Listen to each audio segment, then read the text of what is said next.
So I'm going to start with this question. What design should we use? If you think about the purpose of some of these studies, sometimes you have a choice. You could use a design that you completely randomize individuals to just one condition, and that would become a one-factor between subjects design. Or you could potentially use the same individuals in each of the conditions or at different times, and that would be a repeated measures design. Or you could match individuals on an extraneous variable and then use a randomized block design. The repeated measures and randomized block designs, of course, involve within subjects factor, whereas the completely randomized design is a between subjects factor. So how do you choose? The repeated measures design is going to be best when the factor is not a multiple treatment factor. Because if it's a multiple treatment factor, as we've discussed, you can have multiple treatment interference. But why is this the best?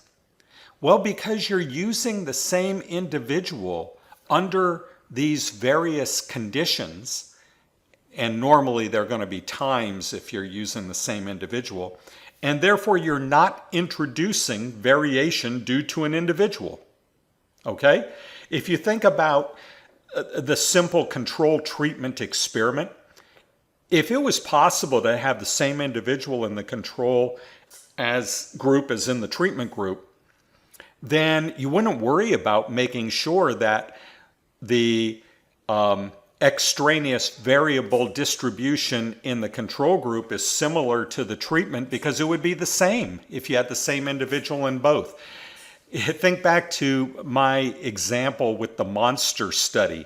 Why did I want to use monsters before they had hearts? Because they were clones. I didn't have to worry about individual variation. I didn't even have a residual.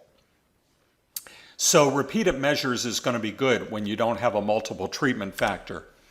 If you have a different conditions, then you're going to use a randomized block design if you can. That is, if a good matching variable can be measured. There's sort of a saying that says, block when you can, randomize when you can't.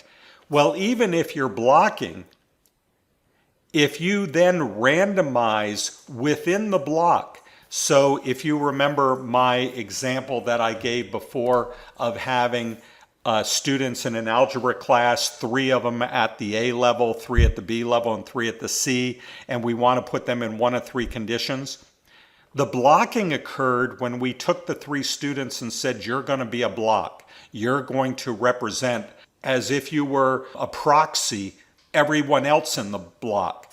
So we've matched them up as well as we can, but then how do we decide what condition they go to? We choose that at random. Block when you can, randomize when you cannot. And so we blocked on the one variable, but we randomized in order to remove systematic variation due to all the other extraneous variables.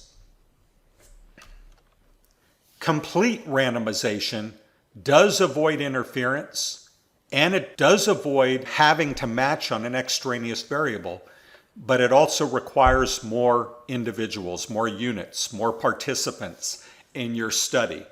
So you need fewer participants if you can block, but blocking's not going to be available to you or even valuable unless you can measure on some good, strong extraneous variable. And I'll remind you again that what we mean by an extraneous variable is we're talking about a variable that's related to the response variable. Okay? So when I was looking at algebra outcomes here, I chose prior grades because that probably is going to be related to the outcome of their algebra test score. All right. Let's move into how we analyze data, and in this part we're going to talk about graphical and descriptive analysis, and then in the next part we'll get into inference. We're going to look at side-by-side box plots, we're going to look at mean line graphs, we're going to look at 5 number summaries, means and standard deviations, all the things that you're used to already that we've used with between subjects factors, we can use those same things with within subjects factors.